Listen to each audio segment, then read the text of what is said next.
Egun on guztioi eta ongi etorriak Tolosara, Gipuzkoako Aldun Nagusia, Berdintasun Foru Zuzendaria, Emakundeko Zuzendari Nagusia, Kongresuan parte hartuko duzuen ponentei, eta Kongresuan izan eman duzuen guztiei ere ongi etorria ematen dizuet. Zalantzarik gabe, gaur egungo politika publikoen agendan, berdintasun politikak derrigorrezkoak dira. Hori ez du inork gaur egunean zalantzan jartzen. Eta ez da gizartearen garapena ez dela ulertuko parekidetasunaren eskutik gertatzen ez bada. Dagoeneko konturatu gara, herriko antolaketa eta zerbitzuetan genero ikuspuntuak zeharkakotasunez barreiatu behar direla. Eta politika publikoak ahalegin berezia egin behar duela emakumeok eskubide osoa dugun herritarrak izaki gure egoera eta beharrak kontutan hartzeko. Eta horrek baduela gainera, bere eragina emakumeon eguneroko errealitatean. Abagune horretan, administrazio publikoetatik egiten diren adierazpen publikoak, egun seinalatuetan martxoaren 8an edo azaroaren 25an edo beste hainbatetan, garrantzitsuak izaten dira.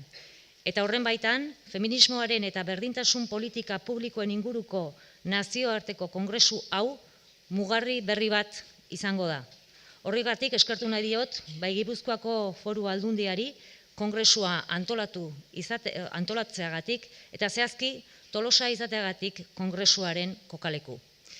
Herri berdinzaleago izateko bidean, gizarte antolatuak, herri erakundeak, gizarte mugimenduak, emakume taldeak eta norbanakoak parte hartu behar dute. Bakoitzak bere eragin gaitasunetik eta betetzen duen paper bereiztuarekin. Uste dut kongresuak aukera emango duela esperientziak eta jakintzak partekatzeko eta egun bizi dugun momentuaz jabetzeko. Tolosak 2007ko irailean sinatu zuen berdintasunerako Europako gutuna eta konpromiso horrek tokiko berdintasun planak egitera bideratu gintuen. Dagoeneko 3. berdintasun plana garatzen ari gara. 2008 urtean berriz, emakumeen eta gizonen arteko berdintasunerako Tolosako udal ordenantza onartu zen, zeinek eragin zuzena izango zuen udalaren egitura eta funtzionamentuan. Ordutik ona, gobernu ezberdinak izan dute gidaritza Tolosako udalean, baina berdintasun politiken garapenak ez du etenik izan. Eta politika publikoa garatzeko, herriko eragileak duten parte hartzea handia delako, baliatu nahi nuke aukera hau, parte hartze hori eskertzeko.